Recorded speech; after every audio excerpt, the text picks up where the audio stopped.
What's up, guys? Welcome back to the channel. Today's episode is for all the active fighters out there, or people who want to fight in the future, who have been wondering, is it more important to collect belts, all the belts I have behind me, or is it more important to fight quality opponents?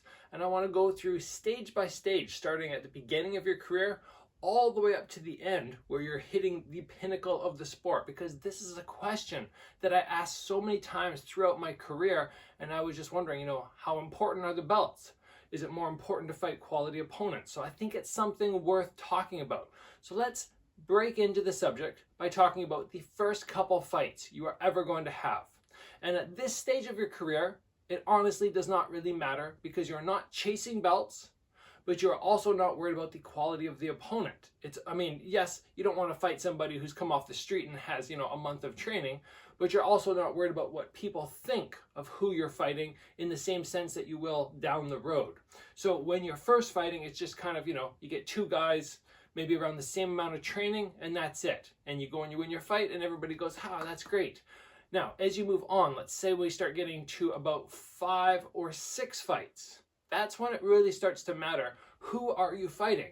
Because you may want to end up chasing a belt.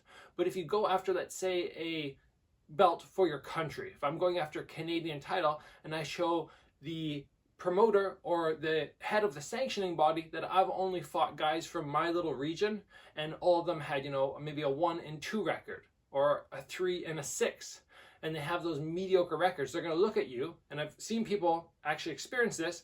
The head of the sanctioning body will go, no, we can't sanction you to fight for a Canadian title when you're not fighting high quality opponents in your area, at least, or in your province or your state. So at that point, if you're thinking, okay, I want to chase a title, this is when the opponent quality starts becoming a little bit more important. Now, talking about the titles, let's see, I have one right here. So this is a North American one, but I also have a Canadian one down there. So when I wanted to start getting these, I went, why is this important? What is this going to do for me? It looks cool on the shelf, but the really important thing about these belts is at some point down the road, you are going to want to chase a world title. And coming up on a world title and going, okay, look I beat this guy and this guy and this guy and this guy.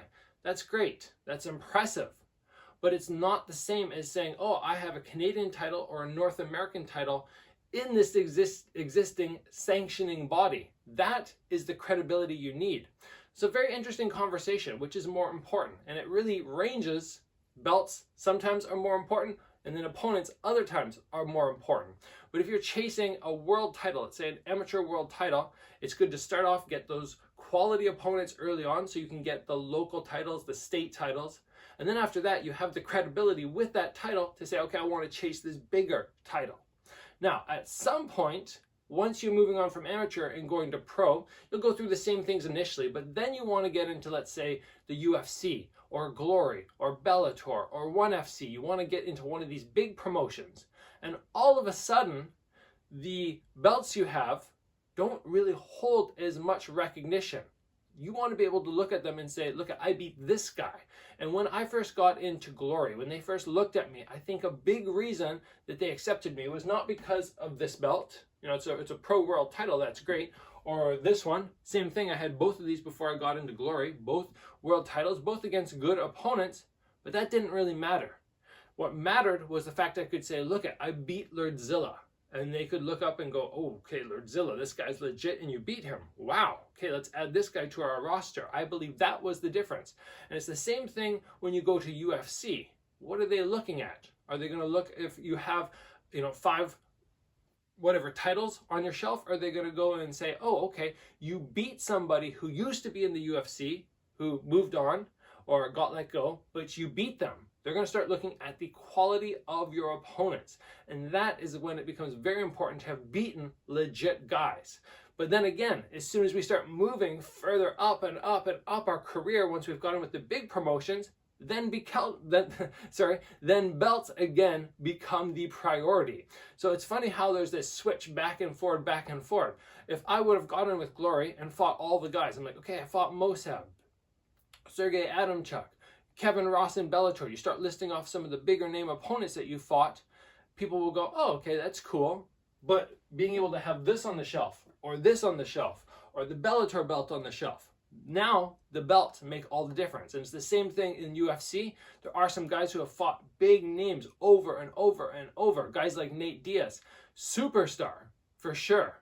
And he's one of the few guys that can become a superstar of that level without having a belt. It's very rare to be a superstar without having a belt. So at the end of the day, at the highest level, the belts are usually the most important.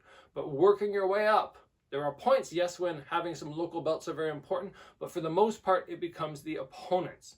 So guys, just be very mindful of this throughout your fight career. At what point should you focus on belts, and at what point should you focus on opponents?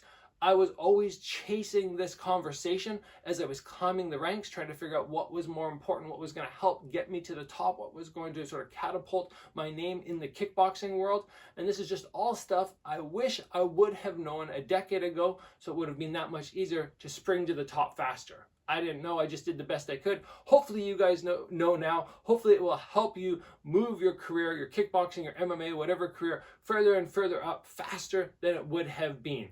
Guys, thanks for joining today. Again, one of these on-the-fly episodes. I do my best just to talk to you as candid as I can. If you enjoyed the video, give it a like. If you have not already, guys, get subscribed, train hard, and I'll see you back here soon for another video.